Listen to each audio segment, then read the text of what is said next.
was the only child of his mother. He was abducted on the 3rd June 2019 as he returned home to his family.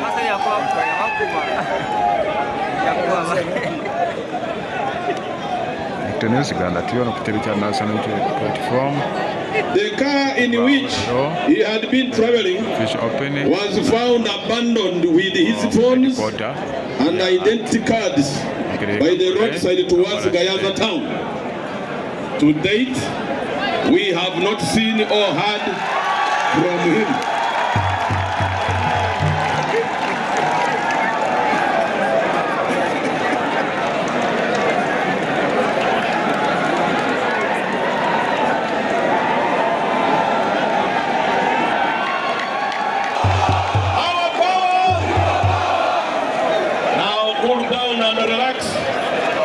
As I conclude the citation, the closest we have come to knowing what really happened murdering policemen. Until his abduction, for his intended bid to represent the people of Busiro North for weeks, months, and years. Some of these include 1. Semudu Michael was abducted from Kasubi on 28th of November 2020. 2. Damurila John was abducted from Kiseka Market on 21st December 2020. 3. Mbabazi Moses, who was abducted from Kiseka Market on 26th November 2020. 4. Narumonso Vincent, abducted from Bugorobi on 1st December 2020. 5. Lukwago Martin, abducted from Bugorobi on 3rd November 2020. 6. Kinata Mohammed, abducted from Mukono on 23rd December 2020. 7. Sempija Yuda, abducted also from Mukono on 19th December 2020. 8. Musisim Boa, abducted from Kisenyi, Kampala on 18th December 2020. 9. Kiria Peter was abducted from Nasana on 1st December 2020. 10. Wangolo Shafik was abducted from Nasana on 3rd December 2020. 11. Zimula Dennis, abducted from Nasana on 25th November 2020. 12. Luemba Mustafa, abducted from Nasana on 19th November 2020. 13. Mubiru Hassan, abducted from Kawala on 20th November 2020. 14. Sesazi Isma, abducted from Makindye on 19th November 2020. 15. Kisembo Godfrey. Kisembo was abducted from Mubende town on 12th February 2021. George Kasumba, abducted from Chotara on 19th January 2021. And Baguma Joseph, abducted from Chevando in December 2020. Now next to Kibalama behind there is Comrade Rita Nabukenya. Comrade Rita Nabukenya on the morning of 24th February 2020 was pursued and ran over by a police patrol truck in Nakawa as she traveled on a motorcycle. She was rushing to attend a consultation meeting organized by President Chagulanyi at Popopo Memorial Center in Rubaga.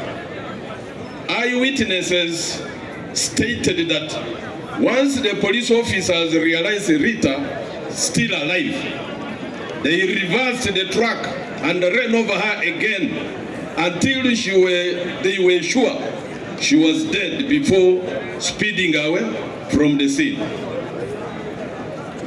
While this incident happened, right under the watch of police CCTV cameras, the police spokesperson claimed that the particular camera was faulted that day, so they could not retrieve any footage to identify the soldiers responsible for Rita's death. Rita left behind 2 daughters, the oldest of whom is now about 10 years of age.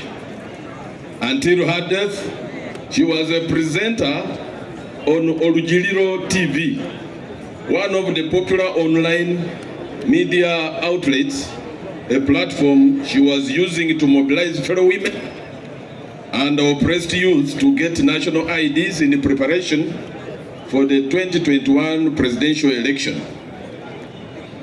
We laid her to rest in Chivoga district on 25th February 2020.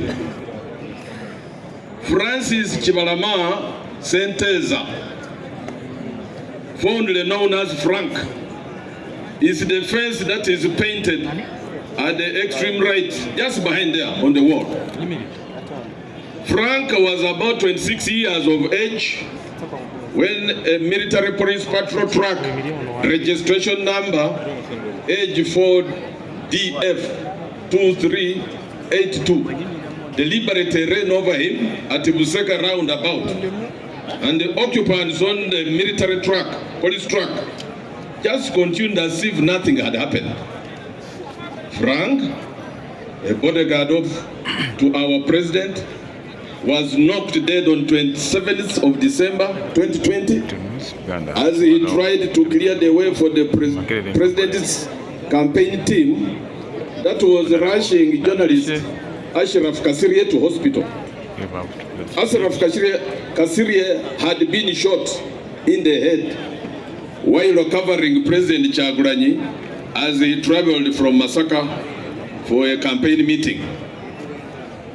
Like other youths disgruntled with how our country is being run, Frank had just left his job he was doing as a carpenter in Waise and committed his full time to the struggle.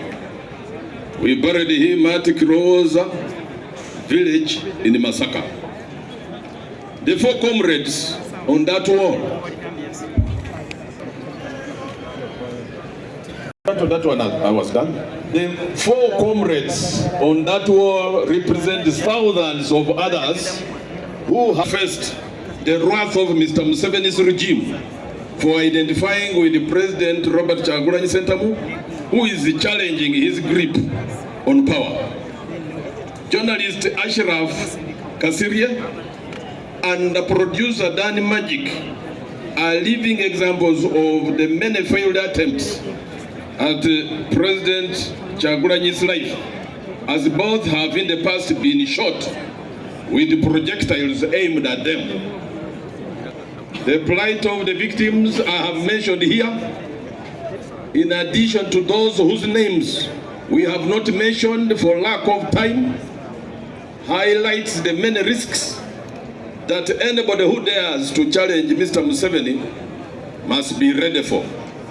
Mr. Museveni might consider Yasin, might consider Rita, Frank, Dani Cheyune, Hakim Sekama, and Charles Mutiable, and many other departed comrades as mere statistics in his long and winding history of political matters. But they formed an integral part of our struggle for change, and we get many challenges along the way, but the memory of these comrades keeps us going. They did not die in vain. A luta continua. With the raising up, so that we observe a moment of silence.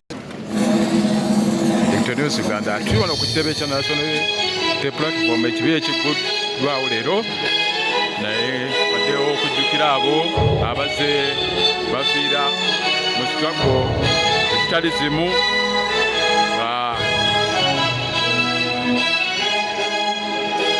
omubaka Nambese yabadde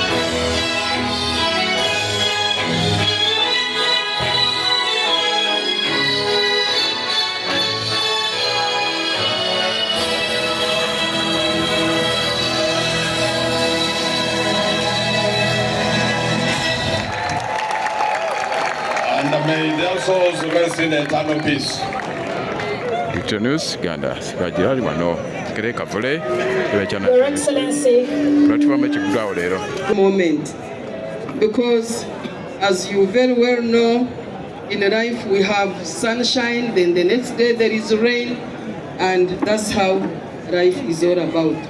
Your Excellency, dear guests, at this juncture, allow me to introduce to you our guest speaker. Your Excellency, our guest speaker is a dedicated activist. In our struggle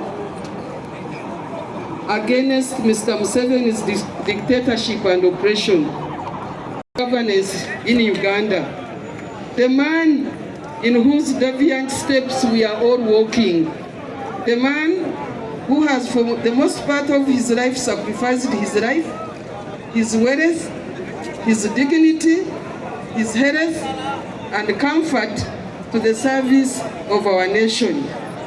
The man has been arrested very, very many times and has been subjected to all manner of torture and humiliation.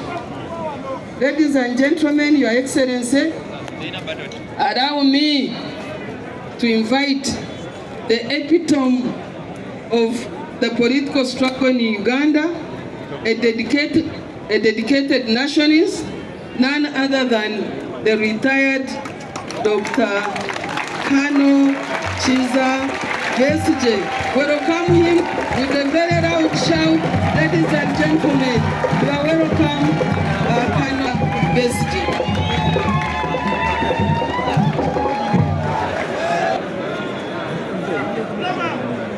Your Excellency, Mr. President,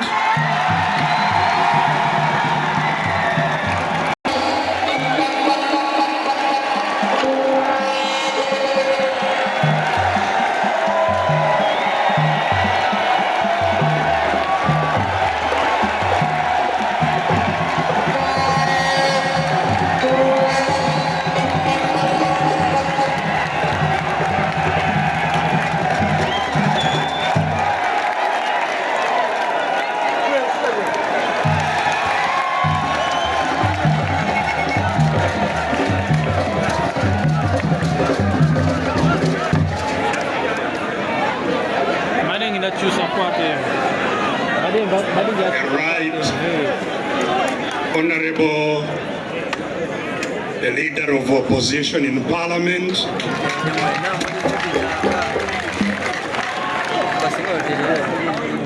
Your Worship Mayor of the capital city of Kampala,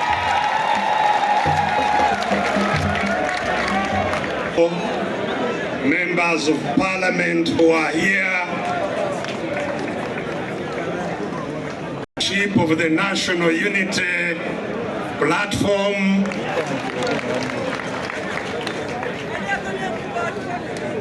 all distinguished invited guests who are here, senior citizen, the Honorable Miriam Matembe, the Honorable John Ken Luchamus the man, Karanja, former president of JEMA,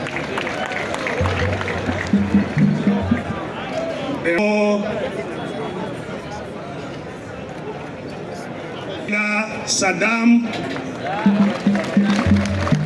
leader of PPP,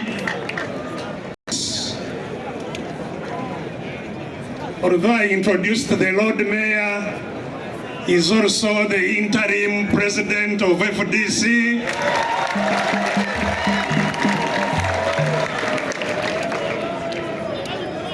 All of you activists, ladies and gentlemen, I think it is fitting to start my remarks by saying that God is good. And all the time, that is his nature. Give a loud clap to God. Assalamu alaikum wa rahmatullahi wa barakatuh.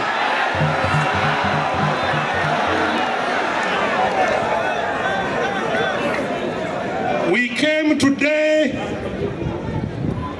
on this very memorable day to thank the Lord who has brought us this far.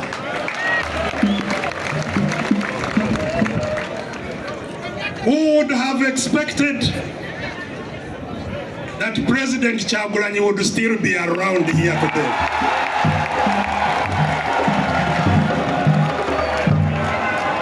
You just heard that our brother Yasin is in the grave that should be occupied by President Kyagulanyi.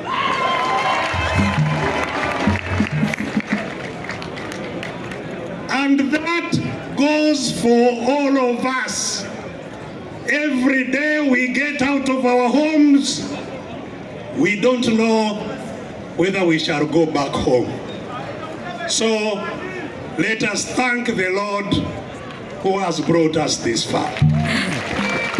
Today, to celebrate a wonderful, wonderful achievement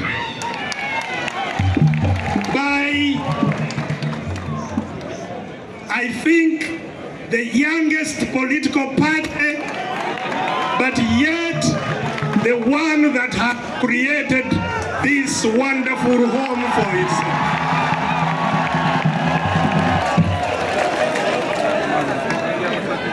The shame on the part of Mr. Museveni.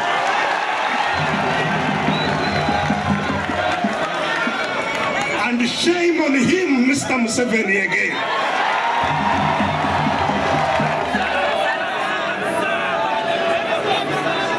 That for 37 years, for 37 years, coming to 40, not only leading a party they say is the ruling party, but also leading Uganda. That the party he claims to lead does not even have a kiosk.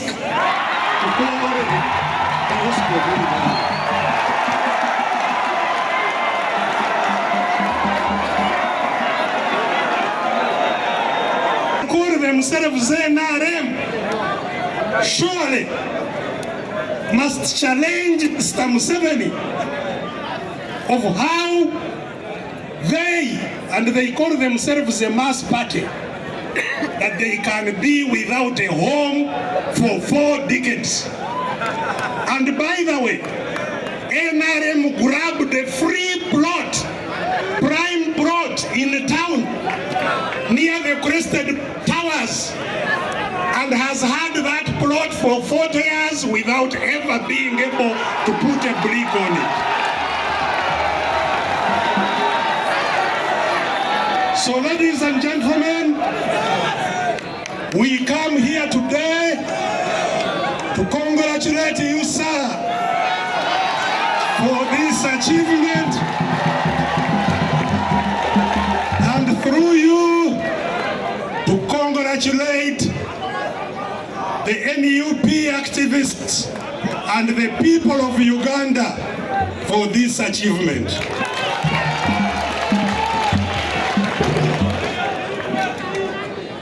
Ladies and gentlemen, when I was asked to make some remarks as we mark this great day, and here at the National Unity Platform, I thought that I should only make remarks in one respect. Very simple.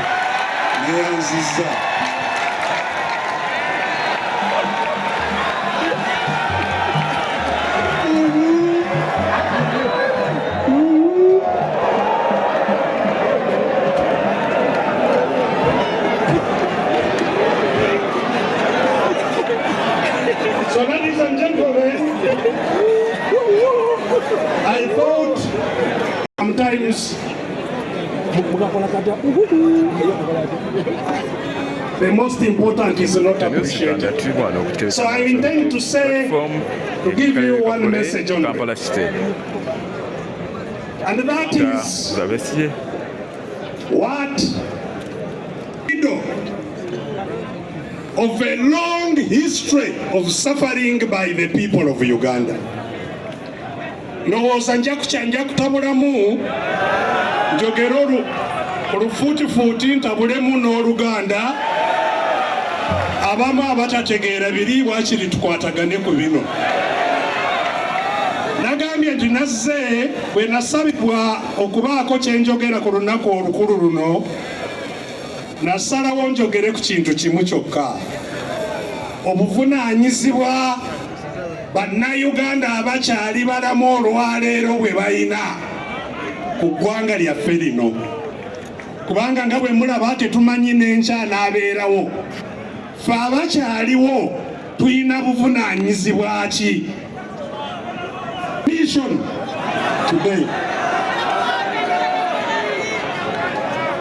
And in saying this, njagala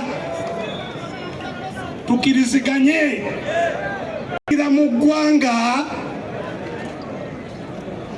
oba gaali amawanga nga gonna gatuwambibwako. Uganda was not one country, it was many nations. All those nations were captured by the British.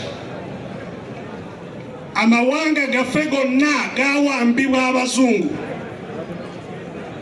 Era nga nnaku 10 ogwokusatu omwaka ogwa1900, on the 10th of March 1900, the British, that time led by a representative of the King of England, entered into an agreement with Buganda, which was one of the nations of Uganda. In the agreement of 1900, which was on the 10th of March, Buganda submitted to the rule of the King of England on the 10th of March 1900. And subsequently, the other nations of Uganda submitted to the rule of the King of England. Okuviira ddala nnaku nga 10 omwezi ogwokusatu 1900, eggwanga Buganda lyadda wansi w'omukulembeze wa Bungereza mu butongole nateekako n'emukono.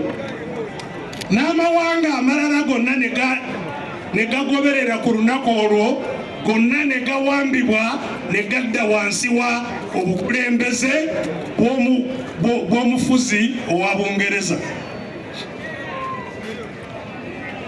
Kuva 1900 abantu baffe nga tebakkiriza abafugibwa abazungu batandikirawo okulwana okuzza eggwanga mu mikono gyani gyabwe. Bwe tuba tuyimba ekitiibwa kya Buganda tugamba tutukire nnyo baani bajjajjaffe abaakola ki? Baalwana nnyo okulaba nti eggwanga liddawa mu mikono gyaffe. Era tusaanye nnyo okujjukira bajjajjaffe abo abaalwana ennyo. We should remember very much those patriots who fought to return our country in the hands of our citizens. And by the way, even at that time, there were educated people and there were people who were not quite educated. The people who led the most effective struggle were not the educated, but the ordinary people led by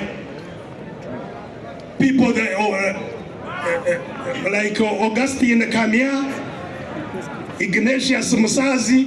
These were not Haji Busungu. These were ordinary people who led the struggle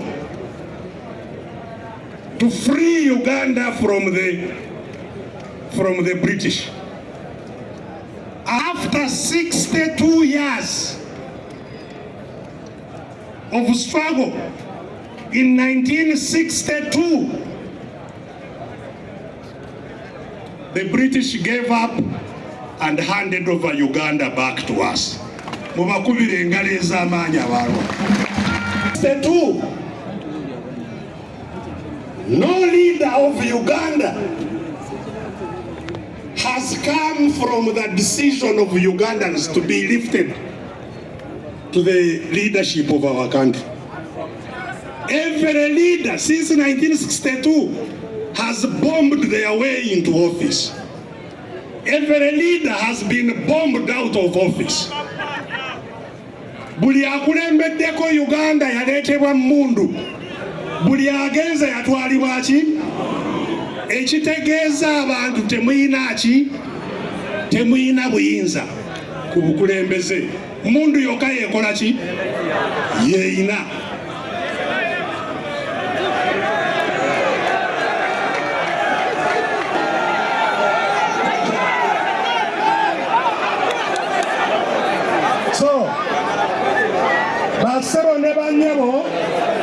Uganda tuli wano okutebya National Unity Platform tutandikano Kizza Besigye ayogera eri abawagizi b'ekibiina okugulawo ekitebe ky'ekibiina kino ekijja ono Makerere Kavule Kampala City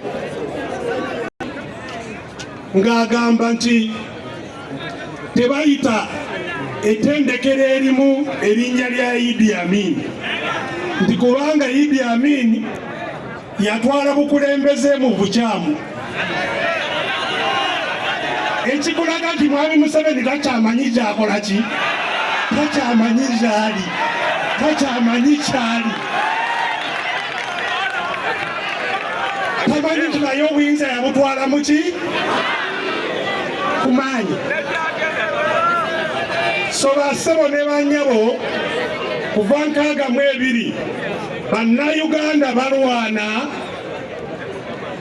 okumaliriza omulimu gw'aba Augustine Kamya okulaba nti obuyinza ddala buddawa budda mu bantu kuva 62. Basseffe n'abagambye nti kyabatwalira emyaka 60 kuva 62 guno mwaka gwa kumeka. Leero tuli mu mwaka gwa kumeka. 60 guno omwaka kuva lwe tufuna obwetwaze guno gwe tulimu ogutandise mu Oktoba nga 9 guno omwaka gwa 62 kati bajjajjaffe abatayina masimu kwogeraganya kutegeera ekigenda mu maaso, abatayina mamotoka, abatayina kintu kyonna, oba bawangula omuzungu mu myaka 62 kati ffe na buli kimu guno mwaka gwa 62 mwagala nagwo guyitewo, n'omwaka guno nagwo guyitewo, twakola kituleme kyetukyaliko. Wano njagala kubasoomooza nti omwaka guno ogw'62 guyina kuba gwakyawula ntamu. Tegewo ki musalasale kisobokera ddala. It's possible.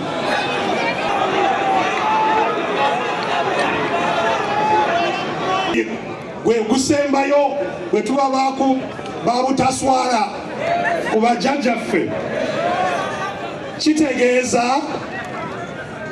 nti abalinze akalulu aka 2026 abo nze sikola ki sibali.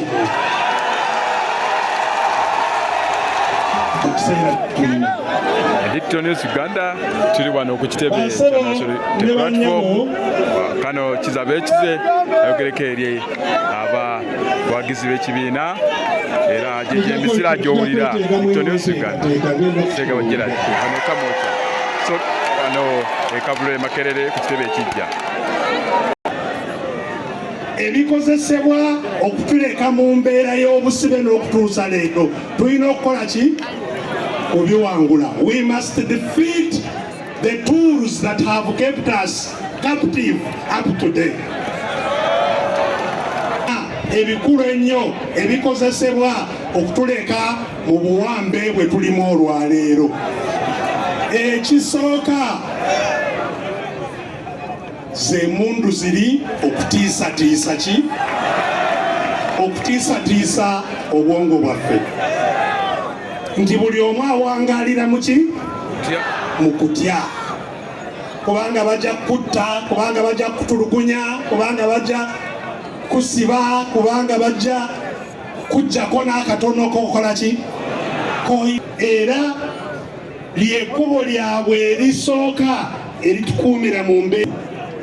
So bassebo ne banjabo, njagala kusaba buli munnayuganda ayagala okubanga Uganda agiyita nsi ye, tuwangule okutya.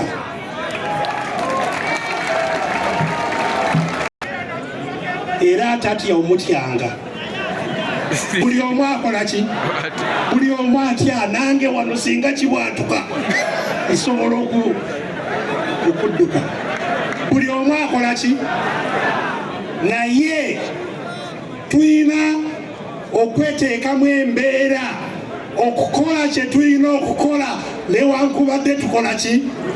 Tutya. Nga tuyina okukola ekiyina okukola ki? Okukolebwa. Tuyina okukikola. Era ekikuleetera okukola ky'olina okukola newankubadde otya kukkiriza. Bw'oba olina okukkiririza mu ky'oyagala okukola, oba otya bwa totya ajja kukola ki? Ojja kukikola. So tusaanye kusitula okukkiriza kwaffe kubeerewa waggulu. We must raise our faith. Faith defeats fear. We must raise our faith that yes, and of course God is on the side of justice, God is on the side of right, that by the grace of God and our action we shall regain our country. We must raise our faith. We must raise our faith.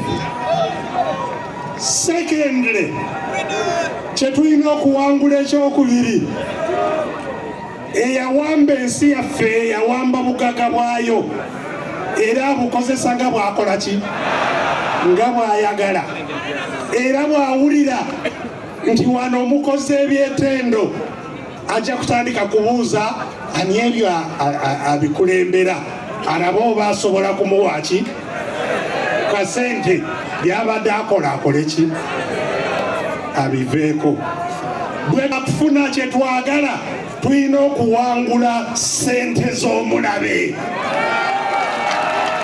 nti ne bwazireeta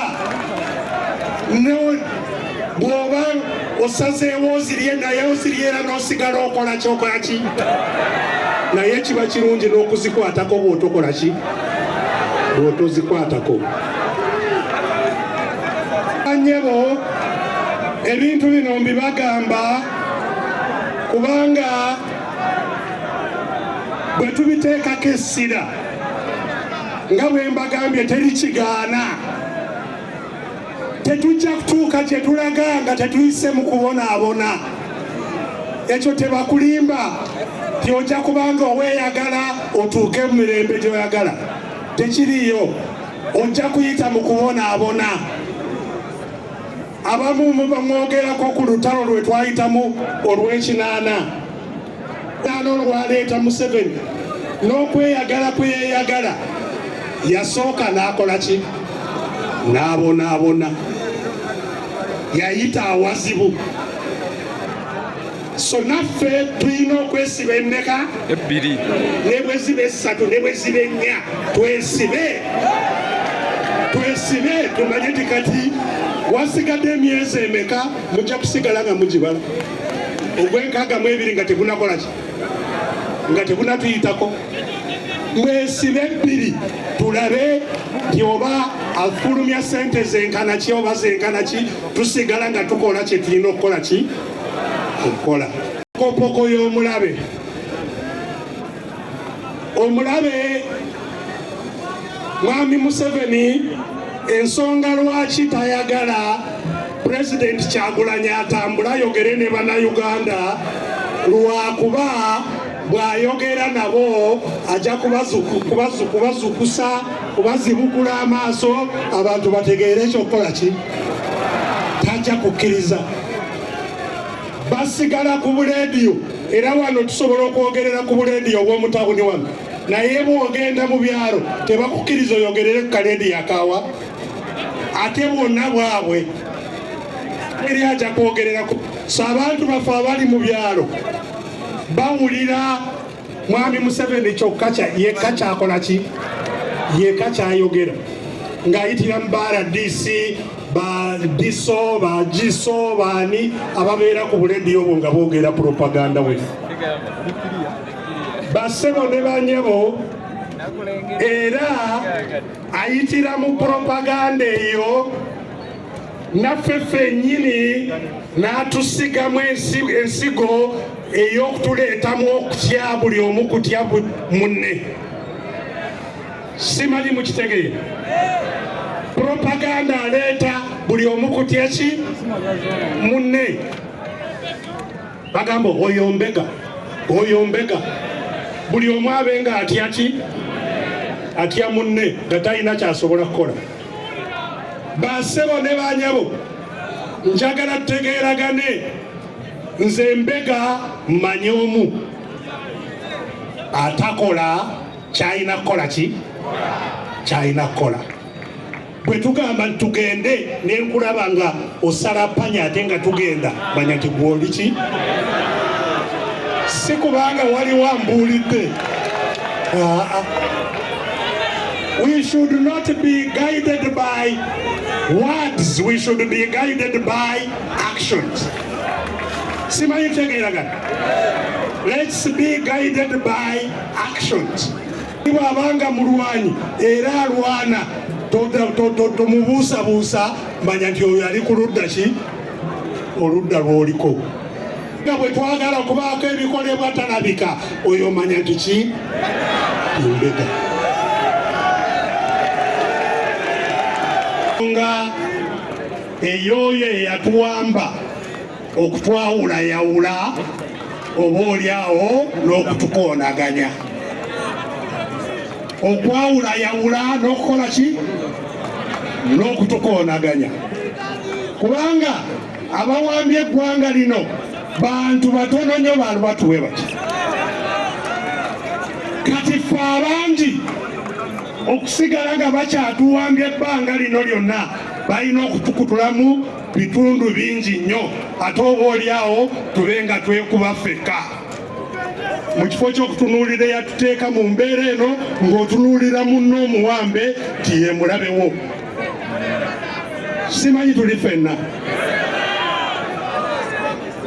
Bwe tubanga tuli akuwangula omulabe n'olweto tulina okwegatta tusigale nga tuli kitole tulwanire wamu bbega ku bbega okutuusa we tutuuka kye tukola ki kyetulaga.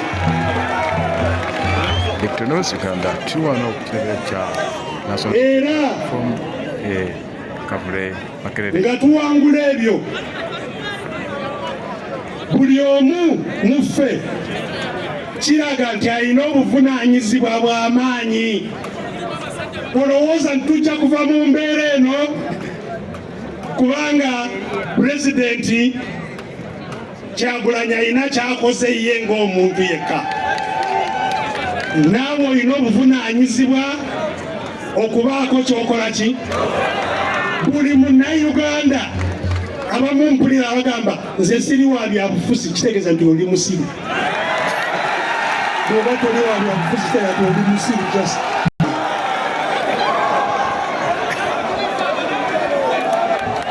Kubanga omusolo gw'osasula ani agugereka?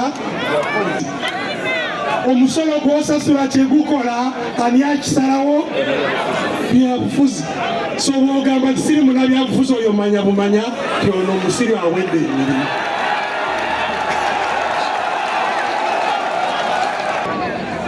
The struggle we are on is not a partisan struggle. Olutalo bwe tuliko lwa kufuna eggwanga si lwa kulwanirira bibiina leero. Eggwanga nabagambye kuva 1900 na leero ng'eggwanga teriri mu mikono gyaffe. So olutalo olusooka mishoni yaffe yakuddamu kufuna ki? Ggwanga mu ngalo. Bwe tufuna ggwanga ebirala byonna bijja kutereera. Tusooke tufune eggwanga. Era njagala obubaka buno bugende eri bannaddiini bonna. Bannaddiini bonna kibakakatako okubanga bali ku ŋŋanja mu lutalo luno. Kibakakatako butereevu. Kubanga abasumba ba Katonda bonna baba ddoboozi lyaki? Ddoboozi ly'abantu abatalina ddoboozi. Be balina okusitula eddoboozi ery'abatalina ki? Ery'abatalina ddoboozi. So abasumba, babishopu, bapasita, baani balina okubeera ku front line y'okulaba nti Uganda eddamu nefuna emirembe, bannansi ne baba bannannyini ggwanga lino.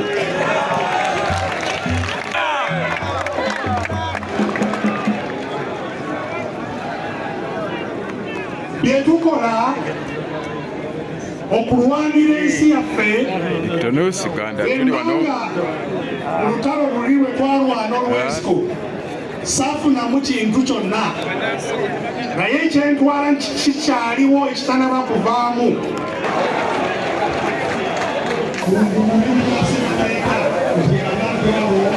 Victorious Uganda tuwala ku kitebe kya National Unity Platform.